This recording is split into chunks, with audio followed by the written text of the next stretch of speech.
All right, the atmosphere at the Gown the other day, it must have been amazing stepping out and seeing because everyone on television was saying there was going to be more Americans there than English. It was just a sea of St George's crosses, wasn't it? No, it was brilliant. It was like Wembley. It was like a home ground, wasn't it? It was amazing. Yeah, I think the flags and like you say, we were expecting more sort of US fans, and we turned up and around the whole stadium was St George's flags, and it was fantastic, and you could hear them as well over the horns. you could just about hear them, and it was a fantastic atmosphere. And I think if that's how it's going to be, then I think we've got a great chance. Well, yeah, the England fans are great out here. What do you make of the vuvuzelas? I mean, everyone's talking about them. Yeah. People are saying it's ruining the atmosphere, but basically it is the atmosphere out here, isn't it? It's what everyone's doing everywhere you go. Yeah. No, it's brilliant. I think it's hilarious. Even on safari, you can instead of the lions roar, you can hear a couple of them murmuring in the background. No, they're brilliant. I think it's brilliant. Have you had a go on one? Because they're not I've had a go. Yeah, my dad's got one. He was up to it 1 in the morning the other night. Yeah, it was. Obviously, I think it's a great atmosphere, and I think it's different. It's not something we're used to having in England, but it adds to the atmosphere out here. Okay, and what about the ball? A lot was made about it before the match. You played on with it the other day. Seemed in some of the matches to bounce quite high, I thought. It is a little bit different. Are you finding it a bit different? Or? Yeah, I mean, it's completely different. There's no getting away from it. It's totally different to anything we've ever played with. A lot more movement on the ball. I'm not sure about the bounce is too much different, but certainly when, if you kick it a certain way, it's all over the place. So it's something you have to adapt to. We're all playing with the same balls, so there's no excuses for anyone. We've all got to adapt to the same environment, the same pitches, the same atmosphere, and the same balls as well. Watching Frank take that free kick, actually, because obviously watching him play for Chelsea all season, his free kicks usually go, it just went, whoa! Yeah. Well, I've seen that, it's mad. Obviously we practice in training and stuff, but the amount of free kicks and things that have just gone sailing over when, expect a bit more quality. That it's not not just our boys, but throughout the tournament it seems to have just gone over the bar, and I think it's something we'll have to work on. Okay, you're having a bit of time off at the team hotel we got behind. The facilities are amazing, aren't they? Here, they're really good. Got a bit of time off every day. You played a bit of golf yesterday, did you? Yeah. Yesterday, how'd you get on with that? Hacked around yesterday. It wasn't great yesterday, but who's the best at golf out of the boys? I don't know. I think James Milner and Gareth Barry's the two ball at the minute, but pretty decent. But I played with my dad, funny enough, and Ashley Cole and Glenn Johnson, and I took them to the cleaners the other day. Did you? But Ashley was on fire, to be honest.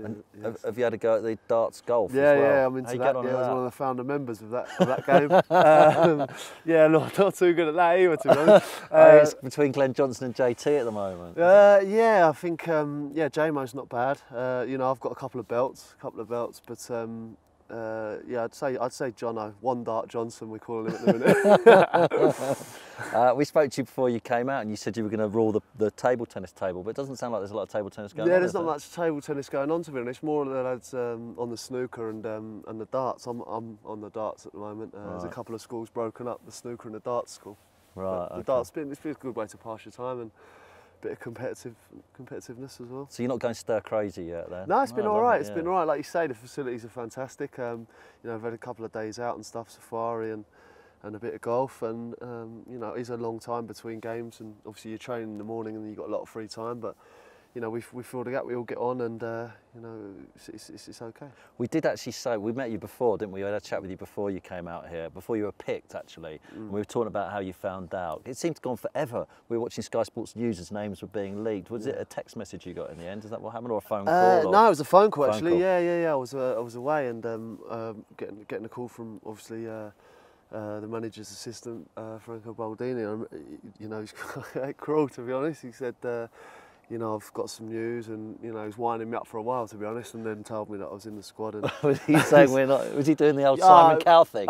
You've had a good innings, and yeah, it's one of those like you've done well, and are you doing anything tomorrow? And I was like, well, I'm hoping I'm going to the World Cup, to be honest. And he went, well, you are, yeah. So brilliant. You're like, yeah, I know, it's cruel. It's fantastic. Cruel. And we have to ask you. You went on safari the other day, you and the boys. Were there a load of giraffe jokes at your Oh, expense? Were there? I had so many, it was ridiculous. I had to relieve myself out of the van at one stage, and I was holding on to it for ages because I knew as soon as I got out, there's a giraffe. And sure enough, I got out, and I think it was JMO was the first to do the giraffe game. Oh, really? Yeah, so I had quite a bit of that. But you knew it was coming. No, anyway. I took it well. Yeah, you got it well. Quality. All right, just finally, are you confident we're going to get out of the group? Yeah, of course I am. Yeah, you know, we've had one game. You know, we've drawn that, and you know, of course I'm confident that we'll get out of the group. You know, a couple of results, and I'm sure we'll be fine. Next game's against Algeria. The first game is just down the road. This one's a lot further away. Does it feel more like an away day for you, away game? Yeah, perhaps. Obviously, you know, we've been here the whole time, and you know, got used to our surroundings, and you know, I suppose obviously travelling to Cape Town will be a little bit different, but you know, something that we're looking forward to. Obviously, seeing the stadium on telly, and you know, it looks fantastic, and you know, I'm sure all the facilities, all the pitches have been fantastic since we've been out here. So you know, I think we're all looking forward to it. Have you heard anything about the stadium, or you've great pitch and stuff? Yeah, seen pictures of it on telly, and you know, all the pitches out here have been first class. I don't think there's been any complaints with that.